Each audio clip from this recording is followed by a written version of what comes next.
Dear audience, السلام علیکم۔ 5 minute lesson series میں ہمارا ٹاپک چل رہا ہے خوشگوار سماجی زندگی کے اصول سورہ الحجرات کی روشنی میں۔ اس ضمن میں آج جس اصول کو ہم ڈسکس کرنے جا رہے ہیں وہ ہے تمسخر اڑانا۔ اللہ رب العزت نے ارشاد فرمایا، یا ایھا الذین آمنوا لا یسخر قوم من قوم عسیٰ ان یکونوا خیرا منہم۔ اے ایمان والو، تم میں سے کوئی گروہ کسی دوسرے گروہ کا مذاق نہ اڑائے۔ عین ممکن ہے جس کا مذاق اڑایا جا رہا ہے وہ مذاق اڑانے والے میں سے بھی بہتر ہو۔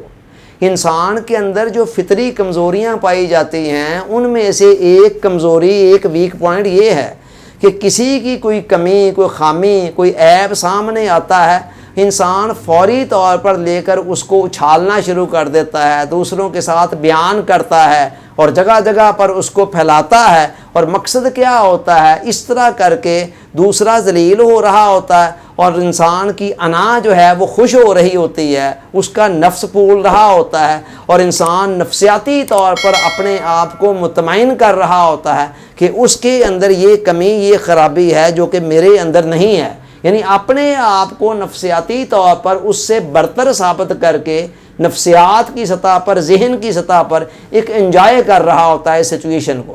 تو یہ اکثر ہمارے ہاں ایسے ہوتا ہے، حالانکہ یہ سراسر خود فریبی ہے۔ خود فریبی ان معنوں میں ہے کہ دیکھیں، جو کسی دوسرے کی خامی ہے، دوسرے کی خامی ہماری خوبی تو نہیں بن سکتی ہے۔ یہ بڑی نکتے کی بات ہے، سمجھنے والی بات ہے کہ زندگی دوسروں کی خامیوں پر بسر نہیں ہوتی ہے بلکہ اپنی خوبیوں پر بسر ہوتی ہے۔ یعنی میرے ارد گرد بسنے والے لوگ جتنے بھی برے ہیں، ان کی 100 خامیاں، 1000 خامیاں ہیں، ان کی خامیاں میری خوبیاں تو نہیں بن سکتی ہیں۔ میں نے زندگی کے اندر جو ترقی کرنی ہے، جو آگے بڑھنا ہے، جو عروج اور کمال کو پانا ہے، وہ میں نے تو اپنی خوبیوں کی بنا پر پانا ہے۔ کسی دوسرے کی خامیوں کو بیان کر کے یا دیکھ کر یا ان کو آگے پھیلا کر اس طرح سے میری اپنی پرسنالٹی کو تو کوئی فائدہ نہیں ملنے والا۔ قرآن اس رجحان سے روک رہا ہے، سختی سے منع کر رہا ہے کہ کوئی فرد کسی دوسرے فرد کا مذاق نہ اڑائے، کوئی گروہ کسی دوسرے گروہ کا مذاق نہ اڑائے۔ کسی کے اندر اگر کوئی کمی پائی جا رہی ہے، بظاہر جس کو آپ دیکھ رہے ہیں اس کمی کی بنا پر آپ مذاق اڑا رہے ہیں، اور آگے بڑی پتے کی بات کہی قرآن نے کہا عسیٰ ان یکونوا خیرا منہم۔ عین ممکن ہے کہ جس کا مذاق اڑایا جا رہا ہے وہ مذاق اڑانے والے سے بھی بہتر ہو۔ یہ کیا بات ہے؟ یہ سمجھنے والی بات ہے کہ اللہ تعالیٰ کی بارگاہ میں انسان کی ظاہری شکل و صورت کو نہیں دیکھا جاتا ہے، یا اس کے پاس مال و دولت ہے اس کو نہیں دیکھا جاتا، اور اس طرح کی دیگر ظاہری چیزوں کو نہیں دیکھا جاتا، بلکہ خدا کی بارگاہ میں بندے کی قدر و قیمت کا دار و مدار اس کی انٹرنل حالت پر ہے، اس کی اخلاق پر ہے، اس کے کردار پر ہے کہ اس کا کردار کیسا ہے اور اس کے اندر باطن کے اندر کتنی خوبیاں ہیں، اللہ کے ساتھ اس کا تعلق کیسا ہے، تقویٰ کتنا ہے اس کے پاس، اخلاص کتنا ہے، حسن نیت کتنی ہے۔ حضور علیہ السلام نے فرمایا ان اللہ لا ينظر الى صورکم ولا الى اعمالکم ولکن ينظر الى قلوبکم ونیاتکم۔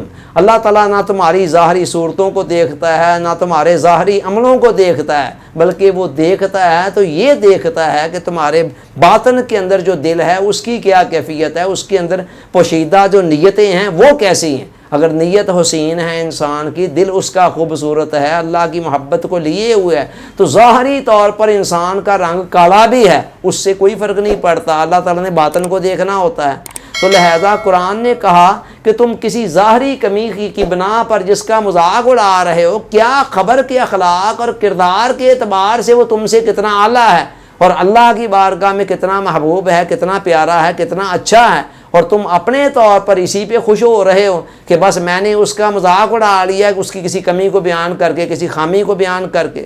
اچھا، دوسروں کا مذاق اڑانے سے ایک طرف تو معاشرے کے اندر نفرتیں، کدورتیں، لڑائی جھگڑے، فساد جنم لیتے ہیں، اور اس کے ساتھ ساتھ ایک اور بہت بڑا نقصان ہوتا ہے، وہ یہ ہے کہ جب ہم دوسروں کا مذاق اڑاتے ہیں، دوسروں کے عیبوں کو بیان کرتے پھرتے ہیں تو پھر ہماری توجہ اپنی کمیوں سے ہٹ جاتی ہے۔ ہم نفسیاتی طور پر اپنے آپ کو سائیکلوجیکلی مطمئن کر لیتے ہیں کہ کمیاں، خامیاں، خرابیاں، برائیاں صرف دوسروں کے اندر ہیں، وہ ہمارے اندر نہیں ہیں، اور یہ چیز جو ہے نا، یہ ہماری تعمیر و ترقی کی راہ میں بہت بڑی رکاوٹ بن جاتی ہے کہ جب ہم یہ سمجھ لیتے ہیں کہ ہم تو کمیوں و خامیوں سے پاک صاف، چنانچہ یہ اصول دیا گیا کہ کسی بھی صورت کے اندر کسی کی ظاہری چھوٹی موٹی کمی کو دیکھ کر اس کا مذاق نہیں اڑانا ہے۔ اللہ تعالیٰ سوچنے، سمجھنے، یاد رکھنے، عمل کی توفیق عطا فرمائے، آمین۔ آپ کا بہت بہت شکریہ۔ السلام علیکم۔